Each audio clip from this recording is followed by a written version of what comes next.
والعاقبة للمتقين ولا عدوان إلا على الظالمين أشهد أن لا إله إلا الله وحده لا شريك له وأشهد أن محمدا عبده ورسوله أدى الأمانة وبلغ الرسالة ونصح الأمة وجاهد في الله حق جهاده وتركنا على المحجة البيضاء ليلها كنهارها لا يزيغ عنها إلا هالك ونصلي ونسلم على النبي الأمين وعلى آله وصحبه أجمعين سبحانك لا علم لنا إلا ما علمتنا إنك أنت العليم الحكيم رب اشرح لي صدري ويسر لي أمري واحلل عقدة من لساني يفقه قولي أما بعد.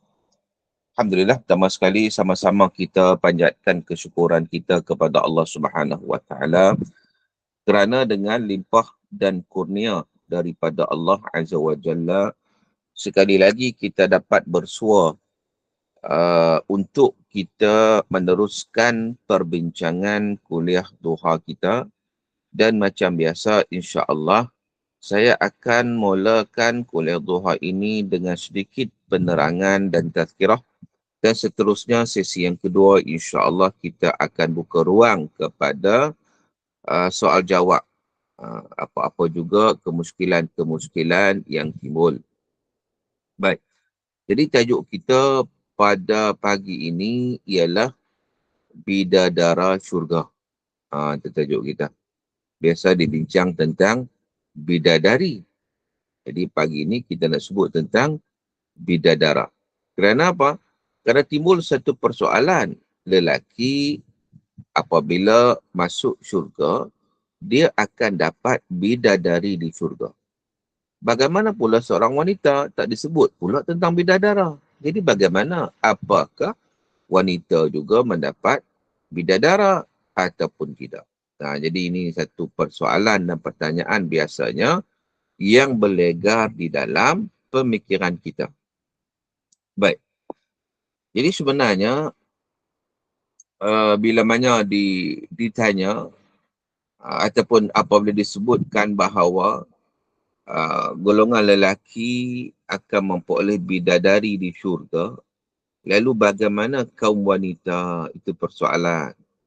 Baik, yang pertama sekali, jika wanita di dunia ini beriman dan beramal soleh, maka mereka juga akan mendapat kenikmatan para bidadara. Sebagaimana yang dijelaskan oleh keumuman ayat Al-Quran, yang menegaskan bahawa bagi penduduk syurga ni, maknanya apa yang dia nak, semua dia dapat. Apa yang diinginkan, apa yang dia hasratkan, apa yang dia teringin, semua dia akan peroleh. Maka dengan sebab itu, kalau kita lihat dalam surah Fussilat, contohnya Allah Ta'ala sebut tentang nikmat yang diperolehi oleh penghuni-penghuni syurga. Walakum fiha ma tashtahi anfusukum walakum fiha ma tad'un nuzulan min ghafurir rahim. Jadi maksud apa dalam ayat ni, surah Fussilat ayat 31 ni hingga 32? Allah Ta'ala kata bahawa walakum fiha ma tashtahi anfusukum. Di dalamnya, dalam syurga itu, kamu memperoleh segala sesuatu yang kamu inginkan. Walakum fiha ma tad'un, dan kamu juga memperoleh segala sesuatu yang kamu cinta, yang kamu nak, yang kamu apa juga yang kamu dambakan. Nuzulan min ghafurir rahim, sebagai hidangan bagi kamu yang diberikan oleh Allah Subhanahu wa Ta'ala yang Maha Pengampun lagi Maha Penyayang. Jadi daripada ayat ni secara umum Allah Ta'ala kata walakum fiha ma tashtahi anfusukum, bagi kamu apa juga kamu yang kamu nak, apa yang kamu inginkan. Jadi makna dalam syurga ni, apa sekali yang diinginkan itu akan dikurniakan oleh Allah Subhanahu wa Ta'ala. Baik laki-laki, baik perempuan. Jadi kalau orang perempuan nak kepada pasangan, maka akan diberi pasangan. Kalau dia tidak ada pasangan. Tetapi persoalannya kadang-kadang ada orang timbulkan isu Mengapa disebut dalam Quran tentang hurun ain, bidadari syurga, tapi tak disebut secara spesifik kepada wanita bidadara syurga? Sebenarnya Al-Quran ini dia menceritakan ataupun membawa ayat-ayat yang berkaitan dengan keinginan manusia yang utama di atas dunia ini.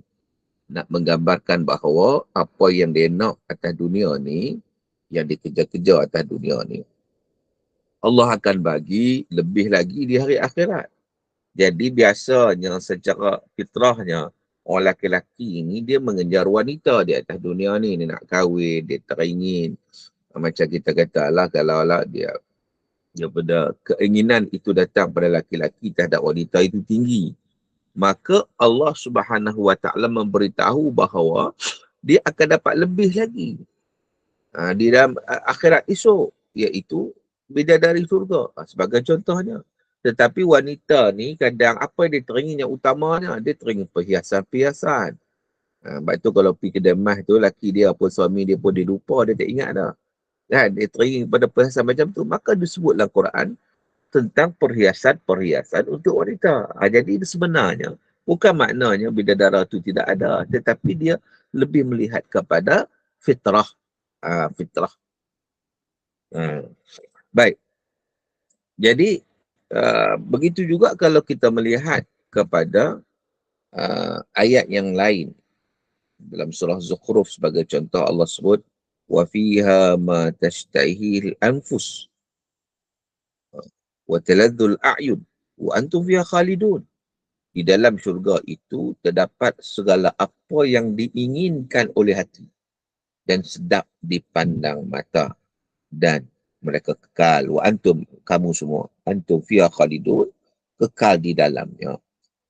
Jadi maknanya apa-apa yang hati teringin, apa-apa yang sedap mata memandang, apa-apa juga yang diinginkan, semuanya akan diperoleh, bahkan kekal selama-lamanya. Jadi antara keinginan tu adalah pasangan hidup. Ia merupakan perkara yang diinginkan oleh hati dan sudah tentu akan diperoleh oleh ahli syurga, baik laki-laki maupun wanita.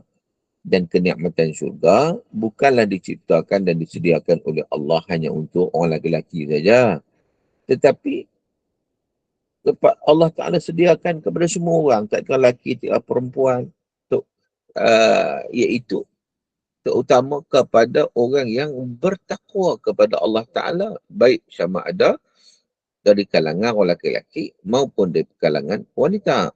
Antara dalilnya, kita lihat Allah Subhanahu Wa Ta'ala menyatakan dalam surah An-Nisa ayat 124, Allah Ta'ala kata, وَمَنْ يَعْمَلْ مِنَ الصَّالِحَاتِ مِنْ ذَكَرٍ أَوْ أُنْثَى وَهُوَ مُؤْمِنٌ فَأُولَٰئِكَ يَدْخُلُونَ الْجَنَّةَ.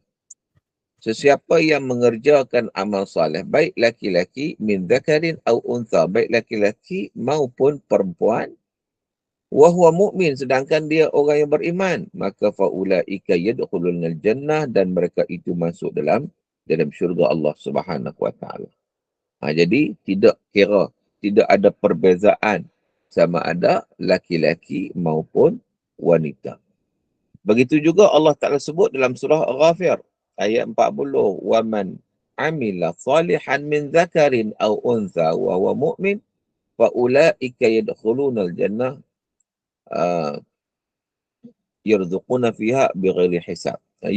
Yurzaquna fiha bighairi hisab. Itu Allah Ta'ala kata, iaitu barang siapa man amila salih, siapa yang mengerjakan amal salih min dzakarin aw untha, baik laki-laki maupun perempuan, tak kira laki-laki maupun wahai mukmin, sedangkan ia berada dalam beriman, fa ulaika yadkhulunal jannah, mereka itulah akan masuk syurga, yurzaquna fiha bighairi hisab, mereka diberi rezeki di dalamnya tanpa hisab. Jadi maknanya itu keadaannya yang Allah Ta'ala nyatakan di dalam Al-Quran. Mana kenikmatan itu akan diperoleh oleh laki-laki dan juga wanita. Asalkan boleh masuk syurga. Yang pertama sekali, kena usaha dulu masuk syurga. Lepas tu, tak fikirlah atas dunia ni macam mana kan. Usaha untuk dapat syurga. Dalam syurga ni, semua akan diperoleh. Baik. Persoalan, siapakah bidadara syurga? Siapa bidadara syurga ni? Dah kita sebut orang perempuan dapat juga kan? Macam mana ni? Baik. Ini maksudkan dengan bidadara daripada kalangan lelaki, lelaki dunia ikut sebagai ulama lah. Lelaki-lelaki dunia ni yang masuk syurga. Maka ia adalah bidadara. Begitu juga disebut oleh Syekh Sya'rawi dalam kitab tafsir beliau. Dia kata, Wildanu mukhalladun. Golongan-golongan pemuda-pemuda yang di dalam syurga yang menghidangkan makanan-makanan yang kekal, itu juga ditafsirkan oleh Syekh Sya'rawi sebagai bidadara. Jadi antara bidadara juga disebut ulama lah orang lelaki yang masuk syurga dia kira bidadara. Dan sudah tentulah lelaki yang masuk syurga akan diubah tubuh dan parasnya oleh Allah Ta'ala menjadi sangat tampan, sangat elok sebagai bidadara. Kan? Macam juga kita kata wanita-wanita masuk syurga ni, dia punya bidadarinya pun kalah. Maknanya dia tu lebih bidadari daripada bidadari lagi. Itu kecantikan yang Allah Ta'ala berikan. Dan para ulama' juga menjelaskan bahawa ada beberapa sebab kenapa tak disebutkan tentang bidadara bagi wanita. Macam kita sebut tadi kan. Biasanya dalam Quran sebut banyak fokus pada bidadari. Kerana macam apa yang kita nyatakan, wanita asalnya mereka lah yang dicari, yang dikejar-kejar. Bukan sebaliknya. Bukanlah. Itu fitrah, itu asal lah walaupun ada pengecualian kan. Tapi biasanya maknanya orang lelaki-lelaki yang mengejar, mencari wanita, bukan wanita yang mencari. Jadi merupakan perkara yang kurang elok lah kalau ditunjukkan bahawasanya para wanita mengejar para bidadara tu nampak macam canggung sikit.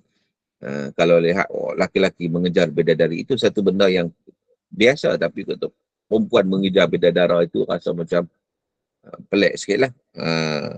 Bahkan apa terpatah lagi, dalam dalil disebutkan tentang keindahan tubuh para bidadari dengan agak terperinci, dan benda ni mungkin sangat kurang sesuai jika disebut tentang keindahan tubuh para bidadara di hadapan wanita, sebab fitrahnya terpadat kena kan bagi wanita ni. Kerana wanita itu sendiri memiliki sifat malu yang sangat tinggi, malu untuk membaca atau mendengar apalagi membicarakan keindahan tubuh para bidadara. Jadi ianya berkaitan dengan keinginan atau fitrah manusia. Dan perlu kita ingat bahawa kenikmatan di syurga ni sangat banyak dan tidak dapat dibayangkan banyaknya. Kenikmatan di syurga ni bukanlah hanya kenikmatan jimat sahaja, akan tapi masih banyak kenikmatan-kenikmatan yang lain yang banyak dan yang bervariasi, yang pelbagai, yang macam-macam, yang tidak ada tolak bandingnya. Dan satu perkara juga yang perlu ditegaskan ialah wanita beriman yang masuk syurga sebenarnya lebih cantik daripada para bidadari. Jadi para ulama' menyebut bahawa wanita dunia ni jika dia beriman dan beramal soleh sampai masuk syurga, maka mereka akan lebih mulia dan lebih cantik daripada para bidadari syurga. Dan orang perempuan ni memanglah keinginan mereka nak dipandang cantik. Itu biasa. Orang lelaki-lelaki tidak. Orang lelaki-lelaki dia nak dipandang macho saja. Dia nak dilihat kepada kepimpinan dia. Kan? Dia tak make-up orang lelaki-lelaki kecuali orang luar tabi'i je. Tapi orang perempuan ni kat mana pun dia nak dilihat cantik. Begitu. Fitrahnya begitu. Sebab tu dia ni orang yang dia akan make up, dia akan menampilkan kecantikan. Itu fitrah dia. Maka sebenarnya bila masuk syurga ni dia paling cantik. Jadi walaupun ada hurun ain, bidadari syurga yang cantik, dia melebihi kecantikan itu. Kerana apa? Cantik. Kerana para wanita dunia telah menjalankan kewajipan yang Allah wajibkan kepada mereka. Mereka menjalankan perintah Allah, melaksanakan apa yang Allah suruh, menjauhi segala larangan-larangan Allah dengan penuh kesabaran, dengan penuh keimanan. Maka ia berbeza dengan bidadari syurga yang langsung terus diciptakan oleh Allah Ta'ala tanpa dibebankan tugas apa-apa daripada Allah. Mereka memang diciptakan untuk disediakan bagi golongan lelaki penghuni syurga. Jadi oleh demikian wanita dunia ni sebenarnya lebih hebat lagi. Bila mana mereka dapat masuk syurga ni oleh kerana mereka telah melalui proses keimanan, kesabaran dan sebagainya, maka kedudukan mereka sangat-sangat tinggi. Bahkan disebut juga dalam hadis yang dhaif, bal nisa'ud dunya afdal minal hurul ain. Wanita dunia itu lebih afdal daripada para bidadari. Mengikut hadis yang diriwayatkan oleh At-Tabrani. Baik. Allah Ta'ala akan mencantikkan wajah para wanita dunia yang masuk syurga. Macam kita sebut tadi. Para wanita di atas dunia ni jangan duk sangka kalau bila masuk syurga saja, mana muka tu tak berubah kan. Kalau kedut tu lah. Kalau kusam tak, bukan begitu. Allah akan mencantikkan wajah-wajah mereka dan dengan secantik-cantiknya yang paling cantik yang tidak ada tolak bandingnya. Begitu. Sebagaimana yang disebut dalam hadis-hadis yang sahih bahawasanya tubuh para penghuni syurga dimodify oleh Allah Ta'ala hingga menjadi lebih cantik, lebih tampan, lebih elok. Jadi lebih sempurna. Dan tubuh dan rupa para penghuni syurga ni menjadi muda. Walaupun dia tua tapi dia akan dimudahkan. Sebagaimana Nabi sebut dalam hadis kan, orang tua tak masuk syurga. Jadi orang tua tu menangis. Nabi gurau je. Sebab apa? Yalah, mana ada orang tua masuk syurga. Orang tua tu bila masuk syurga dia akan dimudahkan. Itu maksud dia. Jadi maksudnya masuk dalam dia umur semua dalam 30-an. Begitu. Tu walaupun dia mati umur 80 contohnya, umur 100, dia tetap macam 30-an saja. Kemudian dia berbadan besar, tinggi, disebutlah hadis lebih kurang 60 hasta, dan tidak ada kotoran, bersih. Tak ada buang air dah dalam syurga ni. Tak ada nak buang air, nak bau, nak apa, tak ada. Semua bersih. Baik. Dalam hadis Sahih Bukhari disebut bahawa faqulu man yadkhul jannah ala surati Adam. Hadis Sahih Bukhari. Semua yang masuk syurga ni, dia punya bentuk dia macam Nabi Adam, disebut besarnya. Betul para ulama sebut bahawa lebih kurang 60 hasta. Dalam hadis yang lain disebut bahawa inna awwala zumrah yadkhuluna jannah ala suratil qamar lailatul badr. Thumma alladhina yalunahum ala ashaddi kaukab. Hadis panjang, saya nak sebut maksud dia, iaitu rombongan pertama yang masuk syurga ni seperti rembulan yang bersinar di malam purnama. Kemudian rombongan berikutnya seperti bintang yang paling terang di langit. Mereka ni la yabulun wa la yataghawatun. Mereka tak buang air kecil, tak buang air besar. Wa la yatfulun. Dan mereka juga tidak meludah, tidak meringui. Maknanya dalam keadaan dalam syurga ni, dia tidak ada kekotoran pun. Isteri-isteri mereka adalah para bidadari. Mereka semua dalam satu khuluq, satu bentuk yang diciptakan oleh Allah Ta'ala ala surati dalam satu khuliqa ala rajulin wahid. Maka diciptakan dalam satu bentuk macam rupa ayah mereka lah, iaitu Adam alaihissalam, yang tingginya situ nadira'an fi sama', ketinggian 60 hasta. Baik, tuan-tuan, perempuan, muslimin dan muslimat yang dirahmati Allah Ta'ala sekalian. Dan satu perkara juga yang perlu diingatkan, kadang-kadang kita ni fikir syurga ni macam fikir dunia. Ni masalahnya. Kan? Itu timbul macam-macam isu ni, bukan isu dalam syurga, isu aku dapat jumpa suamiku.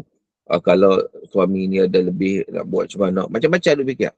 Kalau dia atas dunia ni, laki dia berpoligami, akhirat esok dah aku tak mau laki aku. Maksudlah begitu, aku stres, saya kata.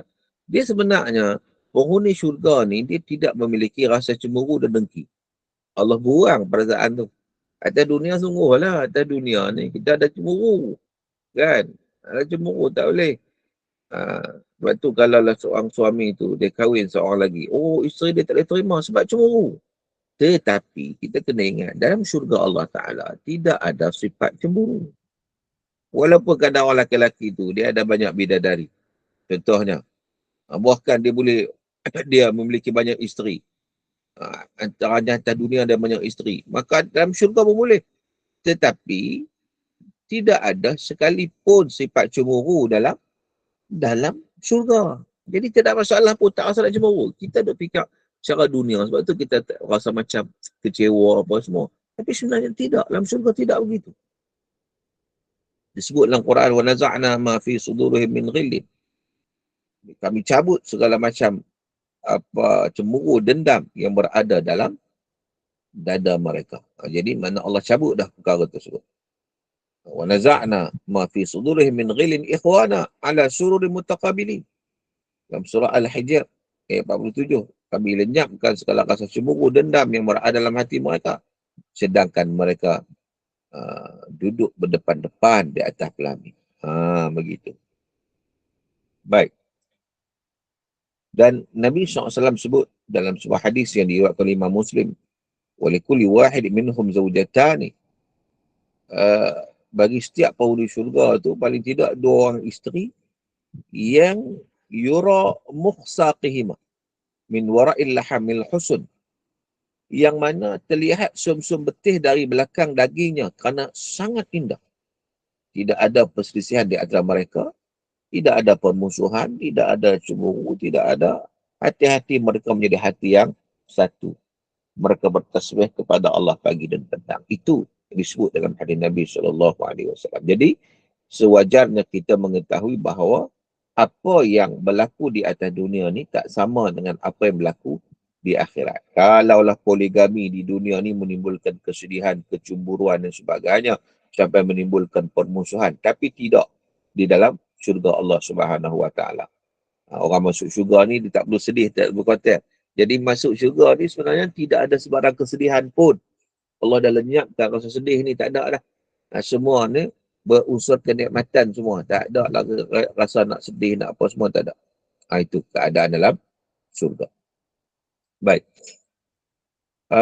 Dan bagaimana keadaan wanita masa dia atas dunia ni, contohnya, dia meninggal dunia sebelum kahwin. Macam mana nak dapat? Dia mati, dia tak kahwin. Dia bujang. Wanita yang mati bujang di atas dunia ni, dia akan dinikahkan dengan lelaki dunia yang masuk syurga. Ia akan menyenangkan hatinya. Itu disebut para ulama. Sebab apa? Sebab Nabi kata, wa ma fil jannati azab. Dalam syurga ni, tidak ada orang membujang. Maknanya semua akan berkahwin. Bagaimana dengan seorang itu, dia meninggal setelah bercerai. Dia bercerai. Atas dunia dia bercerai. Dia mati. Dia tak kahwin lah. Mati dalam keadaan dia janda lah. Jadi, dia sama juga. Sama juga macam kes pertama tadi. Dia akan diberikan, akan dinikahkan dengan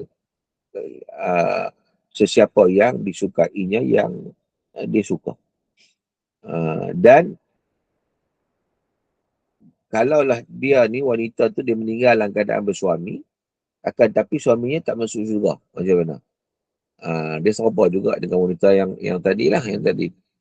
Dia masuk dalam keadaan tak suami dah masuk neraka, kan? Contohnya. Jadi masa dia masuk tu macam orang bujang lah. Lalu akan ada diberikan kepada dia pasangan-pasangan kepadanya di dalam syurga Allah Subhanahu Wa Taala. Yang pentingnya bahawa dia tak akan berada dalam keadaan bujang lah dalam syurga Allah Taala. Dan orang perempuan ni, kalaulah dia atas dunia ni, dia kahwin, kemudian dia dibangkitkan di hari akhirat dengan suami dia juga. Macam mana? Maka di akhirat besok, kalau dia hidup aman dunia, dia memang suka pada suami dia, dia akan dipasangkan juga oleh Allah Ta'ala dalam syurga dengan suaminya masa atas dunia ni. Jadi maknanya, tapi lah keadaan yang lebih indah lah, macam kita sebut sebelum ni kan. Baik. Jadi, dia boleh menjadi isteri kepada suaminya masa di hari akhirat. Kalaulah setelah suami dia meninggal, dia kahwin lagi. Contohnya, suami wanita tu dia ada banyak suami lah. Banyak suami. Kan? Sebab atas dunia tak boleh banyak suami. Nak kumpul sekali tak boleh. Tapi suami pertama mati, dia kahwin. Kedua. Suami kedua mati, dia kahwin. Ketiga. Suami ketiga mati. Atau bercerai, dia kahwin. Keempat. Tiba-tiba dia ada 10 orang lelaki. Itu dia. Kan? So macam mana ni masuk syurga esok? Jadi ada berbagai pandangan lah di kalangan ulama. Ini disebut para ulama. Ada yang pandangan menyatakan dia akan dapat daripada suami yang terakhir. Suami yang terakhir. Dan ada juga pandangan yang menyatakan bahawa dia boleh pilih mana-mana yang dia nak. Mana-mana dia nak, tidak ada masalah. Kan? Jadi itu keistimewaan yang diberikan kepada dia. Baik. Tuan-tuan yang dirahmati Allah Subhanahu Wa Taala sekalian. Jadi itu adalah keadaan-keadaan yang kita sebut tadi tentang bagaimana Allah Subhanahu Wa Taala menciptakan kenikmatan-kenikmatan yang diberikan kepada semua orang, tak kira laki-laki ataupun perempuan. Sebab kadang-kadang timbul, macam kita sebut tadi, timbul persoalan yang tertentu yang melibatkan seolah-olahnya orang laki-laki dapat nikmat syurga, di kalangan bidadari, tetapi orang perempuan tak dapat. Tidak, orang perempuan juga akan dapat apa-apa juga yang dikehendaki ataupun yang diinginkan. Cuma yang pastinya ialah apa? Ialah hendaklah bersama-sama memastikan semasa kehidupan di atas dunia ini satu kehidupan yang berteraskan kepada keimanan dan ketakwaan kepada Allah Subhanahu Wa Taala. Itu yang paling penting. Sebab itu baik bagi laki-laki, baik bagi perempuan, jangan duk fikir syurga ni macam kita fikir atas dunia. Kita fikir syurga ni macam kita fikir atas dunia, tu masalahnya. Sebab apa? Sebab atas dunia ni banyak benda-benda yang macam kita sebutlah, kecemburuan tu ada, kedengkian tu ada, permusuhan tu ada, macam-macam. Tetapi syurga ni langsung tidak ada perkara-perkara yang sedih, tak ada. Ada orang dia, ada wanita yang bila kematian suami, dia tak nak kahwin dah. Orang tanya, siapa tak nak kahwin? Aku sayang sungguh suami aku takut nanti tak dapat jumpa dia. Di syurga Allah Ta'ala, aku nak dia seorang aja. Mana tu aku sedih, aku tak dapat lah. Dia duk fikir cara fikir dunia. Nanti takut sedih di akhirat. Sedangkan waktu muda dia itu jangan dibazirkan. Ada jodoh kahwin, tak ada masalah. Dia boleh bertemu dengan suami dia besok ni di hari akhirat ni. Sebab apa? Sebab kita kata bahawa tidak ada kemurungan, tidak ada kesedihan langsung di hari akhirat kelak. Tak ada. Sebab mengapa difikirkan dalam konteks itu? Memang betul dia sayang pada suami dia. Sampai dia, orang kata, sampai berjanjilah sehidup semati. Tiba-tiba suami dia mati dulu. Masa percintaan tu sayang sangat ni sehidup semati. Tiba-tiba suami mati dulu. Kan? Betul orang kata, tengok macam mana ni. Nak mati sekali dengan suami. Dia kata, aku sebut dulu kat suami aku, sehidup semati. Aku orang Kelantan, sehidup semati. Ni satu hidup, satu mati. So dia mati, aku dah mati juga.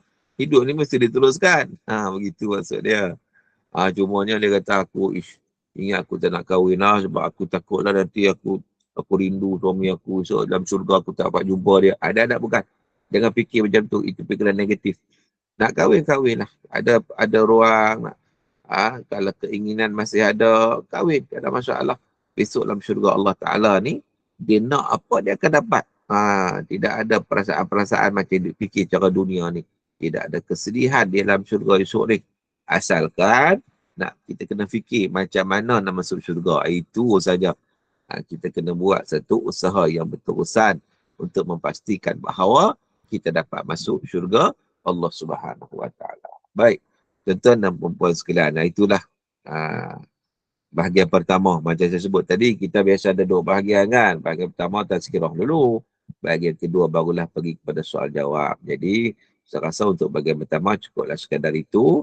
Kita berbincangkan satu topik yang berkaitan dengan bidadari dan bidadara ni supaya ia tidak lagi menjadi satu kekeliruan dalam kalangan kita tentang isu ini.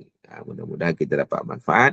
Jadi sekarang saya buka kepada persoalan dan perbincangan. Dipersilakan.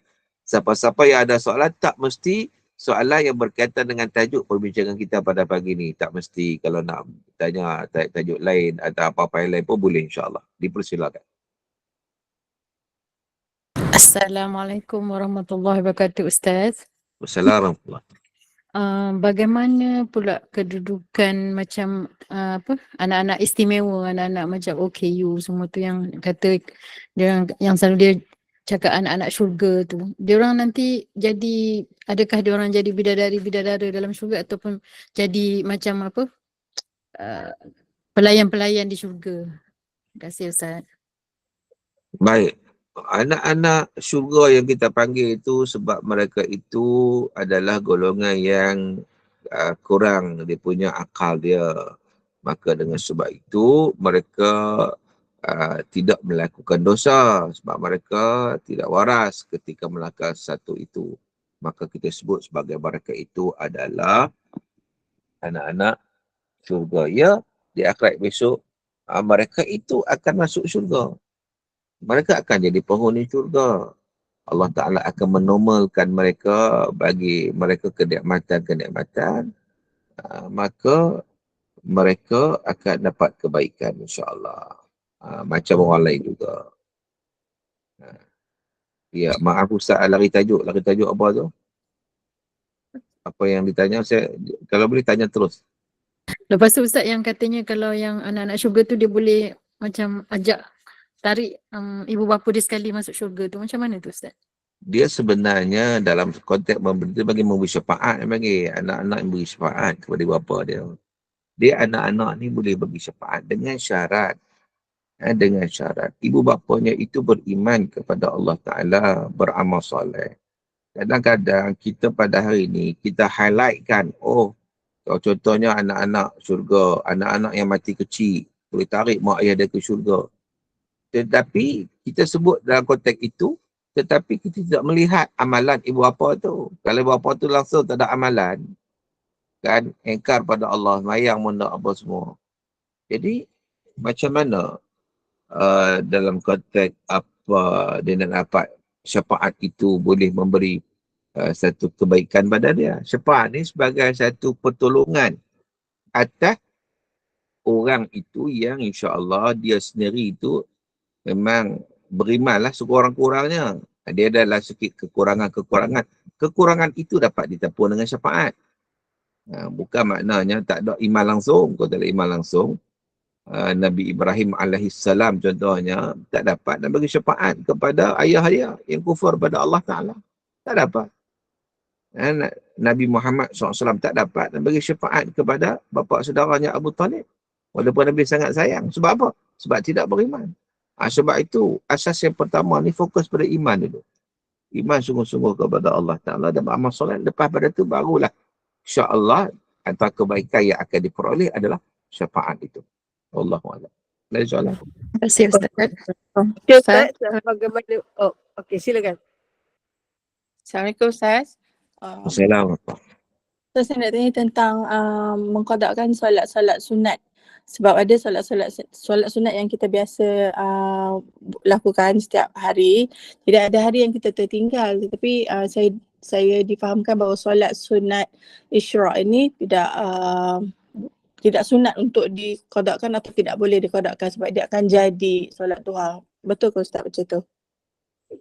Baik, solat Isyraq ini termasuk dalam solat sunat yang diperselisihkan ulama tentangnya. Ada yang kata isyraq ni duha. Solat isyraq ni solat duha. Maka dengan sebab itu boleh qada tak duha? Jawapannya boleh. Dia solat sunat yang boleh qada ni adalah solat sunat yang ada waktu. Dia ada solat sunat yang tak ada waktu. Contoh solat hajat, solat taubat, solat tasbih, solat tahiyatul masjid. Ini tidak ada waktu. Waktu mana pun nak solat-solat lah kan. Ada solat yang ada waktu. Solat qabliyah, solat ba'diyah, solat duha, solat witir. Ini semua ada waktu yang ditentukan. Jadi kalau orang itu tidak pernah meninggalkan solat sunat, maka dia boleh qada solat sunat yang ada waktu itu.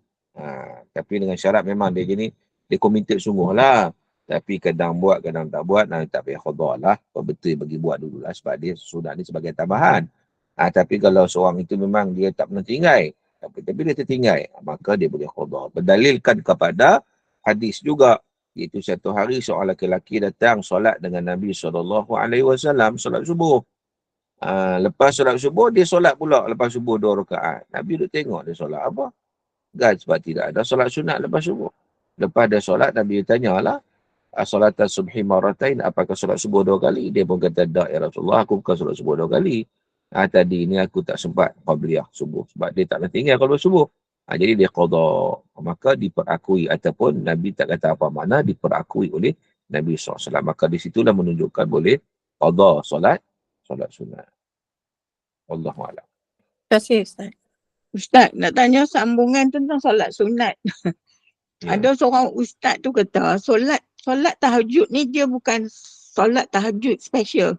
Solat tahajud ni boleh jadi solat hajat, solat apa-apa pun lah. Jadi kita tak perlu, bila kita bangun pagi tu, kita tak perlu niat sahaja aku solat sunat tahajud. Padahal kalau saya lah tu amalan saya, kita kata solat tahajud. Jadi apa dia yang kita nak kena ucapkan niat dia tu yang sebenarnya Ustaz bila kita solat sunat tahajud tu? Baik. Solat tahajud itu, apa maksud tahajud? Tahajud itu maksud meninggalkan tempat tidur. Allah sebut, wa minal laili fatahajjad bihi. Daripada sebahagian malam dia meninggalkan tempat tidur untuk solat. Maka itu solat tahajud. Jadi tidak ada masalah untuk dia berniat usolli sunat tahajud. Tidak ada masalah. Dan bahkan ini juga disebut oleh para ulama tentang perkara itu. Bermaksud dia meninggalkan tempat tidur untuk dia menunaikan solat pada waktu malam. Adapun solat hajat yang disebut tadi, solat taubat, dia tidak ditentukan untuk malam saja. Dia terbuka waktu siang pun boleh, waktu malam pun boleh. Tetapi dimaksudkan ni khusus untuk malam saja. Itu kata tahajud tu. Solat tahajud. Jadi tidak ada isu pun sebenarnya dari sudut pengistilahan. Ataupun kalau dia tak nak sebut tahajud pun tak apa. Dia sembahyang sunat saja tengah malam. Maka dia tetap menjadi tahajud juga. Jadi tidak perlu disibukkan dengan peristilahan tersebut. Tidak ada masalah. Boleh kita teruskan macam biasa. Selama ni duk sebut usolli sunat tahajud pun boleh disebut. Boleh. Sebab apa? Sebab dia merujuk kepada solat yang dikhususkan pada waktu malam dengan meninggalkan tempat tidur. Wallahualam. Okey Ustaz, terima kasih. Okey, Ustaz, rentetan kepada sunat tahajud ni, sebenarnya selalunya kita difahamkan kita bangun dari tidur dan kita bertahajud. Kalau tak tidur macam mana Ustaz? Lepas jam Isyak buat terus. Baik, asalnya kalau tak tidur lepas Isyak buat terus, dia tak panggil tahajud. Dia tak panggil tahajud. Tapi witir boleh buat lepas Isyak, witir. Sebab tahajud ni kok mana pun lepas kita tidur.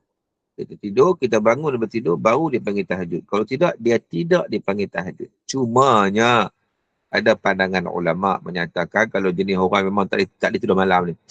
Ataupun dia kerja malam. Dia tak boleh tidur malam. Bila tak boleh tidur malam, takkan dia tak solat. Kan? Takkan tak tahajud. Jadi maknanya kalau kes-kes macam ni, maka dibolehkan juga untuk dia solat tahajud. Walaupun asal tahajud itu adalah maksud dia meninggalkan tempat tidur itu asalnya. Jadi kalau terus buat lepas Isyak, tak boleh panggil tahajud lah. Kita buat lepas Isyak tu. Kurang-kurangnya tengah malam. Waktu kebiasaannya kita meninggalkan tempat tidur pukul 3 pagi, pukul 4 pagi, pukul 5 pagi. Itu maksudnya. Assalamualaikum warahmatullahi wabarakatuh. Ustaz, Wassalam. Ya. saya mau tanya tentang masalah keberhutangan ya. Masalah hutang ni berat ya. Tetapi apa nak daya, misalkan kalau orang itu meninggal dunia dan dia memang tidak mampu sebab dia uji begitu sekali ya. Jadi bagaimana situasi begitu? Baik. Dari isu hutang ni, kalaulah seorang itu dia hutang, dia saja tak nak bayar, maka dia mati dalam keadaan tidak diampunkan dosa oleh Allah Subhanahu Wa Taala.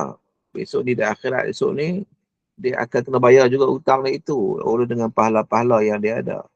Jadi orang yang berhutang ni wajib bayar hutang, dia tak boleh pandang remeh perkara tersebut.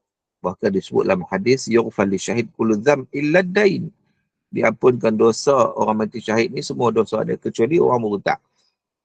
Jadi sebab itu bila orang berhutang ni kata dia mati dalam keadaan masih lagi ada tanggungan hutang, maka akan diambil daripada harta pusaka, harta tinggalan dia itu sebelum difaraidkan kena ambil bayar hutang dulu. Mana pentingnya bayar hutang tersebut. Tetapi dalam kes yang keduanya, orang ni dia usaha bayar, tiba-tiba memang dia tak mampu sampai ke akhir hayatnya. Dah kata dia pun tak ada nak bayar pun. Maka mudah-mudahan insya-Allah Allah memberi pengampunan kepada dia kerana bukan dia sengaja tak nak bayar tetapi memang di luar kemampuan dia. Allahuakbar. Assalamualaikum, sambung lagi. Bagaimana situasi kalau orang itu berhutang tapi sengaja tidak mau membayar? Dan kita juga telah berusaha sampai ke mahkamah, berusaha berdoa begitu sungguh-sungguh, tapi situasinya tetap sama. Itu bagaimana ya Ustaz? Saya telah memberi jawapannya tadi bahawa kalau dia tak nak bayar dengan sengaja, maka dia boleh jadi muflis di hari akhirat kelak sebab dia kena bayar dengan pahala-pahala dia. So dia kena tetap kena bayar. Jadi orang yang dihutang besok akan mendapat pahala di hari akhirat. Kena bayar balik. Sebab apa? Sebab dia sengaja tak nak bayar di dunia ni. Dia lari daripada hutang. Maka dengan sebab itu perbuatan yang sangat-sangat besar dosanya. Sebab itu Nabi SAW tak nak tunaikan solat jenazah kepada orang yang tak bayar hutang itu. Jadi di situ menunjukkan ia akan mendapat kerugian ketika mana di hari akhirat kelak. Ustaz, kalau berhutang dengan orang kafir macam mana Ustaz? Perlu dibayar juga? Hutang ni wajib dibayar, tak kisahlah hutang dengan orang Islam ke, hutang dengan orang kafir ke, dia juga manusia, dia ada hak dia, maka tetap kena bayar. Okey. Ustaz, di luar tajuk sikit, selalu kita menjadi sebutan orang lama-lama bergoncang tiang arash apabila seorang isteri minta cerai dengan suami. Bagaimana kedudukan isteri itu di sana nanti Ustaz? Baik, dia sebenarnya apabila dia melakukan perbuatan itu, minta cerai tanpa sebab. Contohnya, dia bertemu dengan kekasih lama. Cerai minta cerai. Ini memanglah satu dosa yang sangat-sangat besar. Maka dia kena betulkan sebab nak masuk syurga ni kena betulkan. Kan? Semua aspek-aspek macam ni. Kalau tidak, dia akan menghalang dia masuk syurga. Kemahalang masuk syurga memang payah nak cerita lah. Maknanya besok di akhirat dia akan menghadapi siksa terlebih dahulu. Kan? Jadi maknanya di situ seorang wanita ni bukan tak boleh nak minta cerai kalaulah ada sebab munasabah. Memang bukan dengan sebab orang ketiga, tetapi memang dia tak boleh nak get along dengan suami dia, mungkin ada sebab tertentu. Itu tidak ada masalah dari hukum, dia boleh minta cerai. Boleh dengan proses mahkamah lah maksudnya kan untuk minta cerai tu. Tetapi kalaulah dia kita kata telah ada skandal, kemudian dia menduakan suami dia, minta cerai atas dasar itu, maka hukumnya adalah haram, dosa besar, dan dia akan membantutkan dirinya untuk masuk syurga nanti dengan perbuatan tersebut. Allahuakbar. Terima kasih Ustaz. Ada lagi sahabat kita? Silakan. Ada Ustaz. Satu soalan ni Ustaz. Adakah dia ada rumah, tapi rumah dia tu dia rasa macam dia beli dengan duit yang macam tak elok lah, macam ada unsur subahah. Lepas tu sekarang ni dia jual rumah tu. Jadi dia nak tahu dia boleh ke guna duit yang dia jual rumah tu untuk makan dan sebagainya. Apa yang dia boleh buat dengan duit tu dan apa yang tak boleh buat, Ustaz? Baik, kalaulah dia rasa bahawa ada nilai-nilai yang tak elok daripada rumah tersebut. Jadi dia bercampur aduk lah sebenarnya. Takkan semua benda yang haram kan. Ada yang halal, ada yang haram. Jadi cara membersihkan harta yang haram ini ialah dengan dia menginfakkan atau bersedekah di jalan Allah Subhanahu Wa Taala. Jadi daripada harta yang dijual tu mungkin ada yang bersih, ada yang tak bersih. Jadi bahagian yang tak bersih itu dia banyakkan infak, banyakkan bagi sedekahkan bahagian tak bersih itu. So dia gunakan bahagian yang bersih tu. Baik, terima kasih sahabat-sahabat yang bertanya. Bagaimana Ustaz? Terima kasih, Sekarang 26 pagi, adakah kita nak berhenti di sini Ustaz? Ya, okey. Baik. Okey sahabat-sahabat, simpan ya soalan-soalan. InsyaAllah kita ada masa dan ruang lagi. Allah bagi kita akan bertemu lagi dengan Al-Fadhil Datuk untuk bersama-sama mencari kepastian tentang apa yang kita kelirukan. Okey, untuk itu Ustaz, sekian dulu pertemuan kita pada pagi ini. Terima kasih banyak-banyak kerana sudi bersama kami berkongsi ilmu. Dan terima kasih kepada puan-puan. Jangan keluar dulu. Kita ada lagi satu kuliah doha bersama dengan Al-Fadhil PU Izzat ya. Untuk itu Ustaz, sila tutup majlis kita dulu. Silakan. Baik. Jadi di penghujungnya ni sekali lagi kita sebut bahawa di hari akhirat kelak kita akan mendapat kenikmatan kalau kita dapat syurga. Jadi apa yang kita perlu fikirkan sekarang, apa amalan-amalan yang perlu kita lakukan untuk dapat masuk syurga. Dalam syurga ni tak risau dah, tak bimbang dah. Jangan duk fikir negatif lah berkaitan dengan syurga ni. Semua positif. Sebab tu dia menolak sekaligus pandangan-pandangan yang menyatakan kalau dah suami mati tak boleh kahwin lain takut tak bertemu dengan itu suami itu, semua tak betul. Maknanya sebab apa? Sebab tidak ada kemurungan, kesusahan dalam syurga. Hanya akan memperoleh kenikmatan sahaja. Tapi yang pentingnya macam mana nak masuk syurga. Itu yang paling penting. Sebab tu usaha mesti dilakukan. Baik, sekadar itu sedikit perbincangan kita pada kali ini. Marilah sama-sama kita tangguh dengan bacaan surah Al-Asr dan tasbih kafarah. Bismillahirrahmanirrahim. Wal 'asri innal insana lafi khusr illa alladhina amanu wa 'amilus salihati wa tawassaw bil haqqi wa tawassaw bis sabr. Subhanakallahumma bihamdik asyhadu an la ilaha illa anta astaghfiruka wa atubu ilaik. Wabillahi taufiq wal hidayah. Assalamualaikum warahmatullahi wabarakatuh. Waalaikumsalam. Terima kasih.